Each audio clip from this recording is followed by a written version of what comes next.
Now, I'm going to show you a recording of a private coaching session I did with founders. Now, fair warning, there's no fancy edits, no graphics, no music, just me and a webcam. Because I want you to focus 100% on the psychology of the tactics I'm talking about, not the production values. So if you can sit through the Zoom quality, the tactics I teach here will change the way you pitch forever.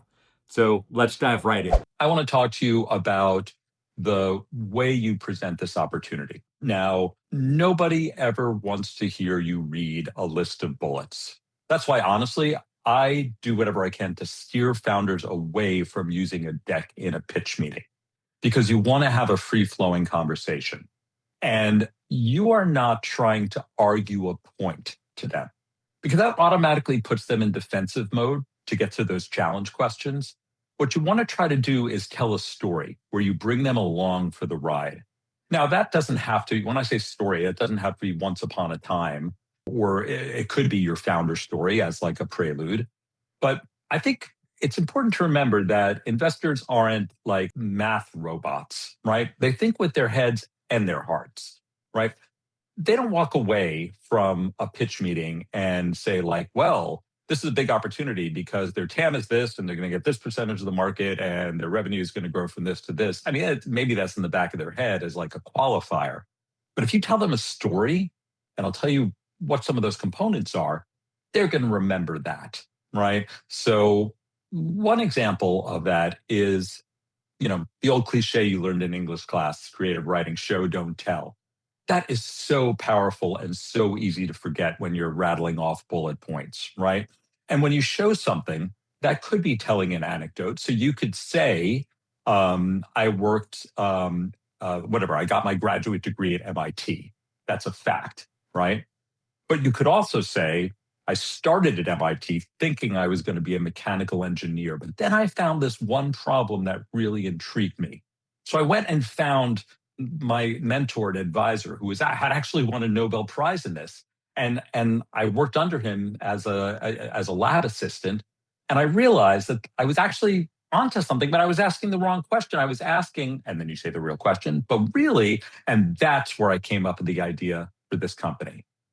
Instant credibility rather than a bullet point. I got my degree at MIT, right? Who cares?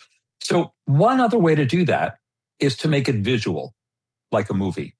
So an example, instead of explaining that there's a problem, tell a story of the problem. So if you think of something like Dropbox, right? You could say, oh, it's a cloud. I know they do a million things now, but think back to when you started using Dropbox and they were probably first pitching. You could say, okay, well, it's a cloud thing where you upload all your data to cloud instead of locally, and then you have access to it anywhere. Okay, I got it. Or you could tell a story about how you went on vacation and you love sending pictures of your vacation to your parents who would love to be there with you. And you used to have to go and take pictures and then put them on a little SD card or email it to them, and it would take forever, and then you couldn't watch it or whatever it is. But now with Dropbox, all you need to do is drag it into a folder, send them a link, they click the link, and it's there almost in real time, so that's an example of telling a story and doing it something visually that is so much more powerful than just like a one-line definition. And the final point on this storytelling is it's very powerful to talk about before and after, which is what I just did with Dropbox, right? I painted a picture of what life was like before, painful, and after utopia, right?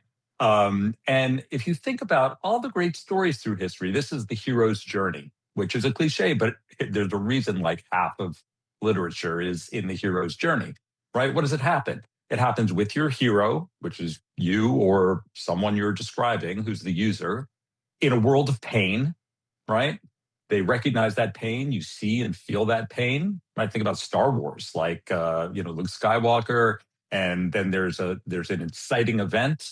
Obi-Wan shows up, and then you realize that there's a villain, Darth Vader, and then there's a transformation, a journey. Like this is Rocky too. It's everything. It's a transformation. It's Odysseus in the Odyssey. You realize he has to go through a transformation and changes who he is. And in the end, there's like a boss battle with the lightsabers or whoever.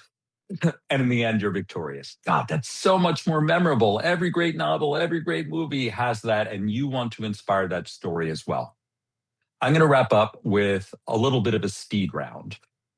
And these are little things you can take away, little phrases that can inform all of this. And this really is about the style in which you communicate, little tricks of what to do and what not to do, so that when you're having a conversation, the investor wants to be in that conversation and is happy talking to you, not looking at their watch, wondering when they can sneak away for lunch. Okay. Number one is when you get a question, say what you have to say and then stop. It is incredible how many times you will say something and there'll be a question, you'll answer the question in a few sentences, and you'll look in the investor's eyes and it's just dead. It's clear that it doesn't resonate. Like, did they understand it? Did they disagree with you? You have no idea, right? The temptation is to keep talking, right? Just say, maybe if I say it another way, or if I start again, or whatever it is. You've all heard the rule. What do you do when you find yourself in a hole? First thing, stop digging. More talking is not going to solve that problem. Just take a pause. It's hard to do. Recalibrate. Because sometimes they'll just jump in. Sometimes they actually understood what you said and they just have a weird face. Sometimes they forgot about it and they want to move on because they're not interested anymore. Sometimes they'll have a follow-up and they'll give you the follow-up. So just know when to stop talking. And a similar thing is never start a sentence before you know how you're going to end it. So each of these points, like I said before, you should know what these questions are, what you have coming. You should have a planned out answer that's 2 or 3 sentences. Don't start that sentence until you know how you're going to end it. Next one, be proud of everything and apologize for nothing. You are all at an early stage here. You're still exploring what you're doing. You don't know far more than what you do know, right? And there's nothing to be ashamed of that. Every company, startup has gone through that phase, right? But when someone asks for traction, and by the way, if you don't mention traction, they'll assume you have none. But a lot of founders get caught up that, like, I don't have enough, I don't have paying customers. But guess what? If you don't have paying customers, then maybe you have free pilot customers. And if you don't have free pilot customers, maybe you have a working MVP. And maybe if you don't have a working MVP, you have wireframes. Or maybe if you don't even have that, you have customer discovery that validates anything you've done. Honestly, I believe the mere fact that you've quit your job and quit your life and decided to do a startup, to me, is a form of traction. So figure out what it is you've done. Own it. Be proud of it. They're not going to say, well, that's not very much. It exudes confidence. It exudes pride. It's the kind of person that has an entrepreneurial personality that they really want to be around. 2 more things.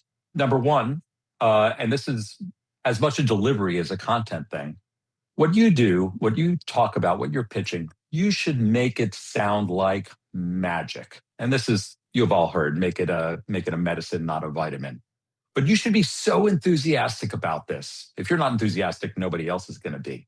That when they hear this, they should say, if you can solve that problem, this investment is going to be dripping money, right? This is a problem. This is the conviction part that nobody else has been able to solve. And if you can solve it, it's dripping money. I'm going to be a hero. I'm going to get a unicorn check on my portfolio. That's what everybody wants. So when you're thinking about the way you're talking about it, pause, 30-second pitch, step back and say, is this truly exciting? Is this going to stand out from the literally 1,000 opportunities that a VC might look at, or even an angel might look at over the course of the year and say, this is the one for me? And then finally, I'm going to take my own advice after this, which is feel free to take a beat like that. When you are asked a question, it is, and you're stumped by it, or you got to think, it is perfectly fine to just take a beat. Don't say good question, which is a stalling tactic. I hate that. That's my pet peeve. When you say good question to an investor, to anybody, I know it's a good question. I am a professional question asker. I don't need your validation. What you really mean is, give me a second to think about that. By the way, a little trick there is you could say, we've thought about that question a lot. That's validating, and it's a lot better. But even if you just need a moment of silence, it's going to feel longer to you than it does to them. And it signals to them that you're not just running your mouth, you're giving a lot of thought to this answer. And they respect the silence the same way they respect not shouting and waving your hands, but actually speaking in a cool, calm, collected, and confident way.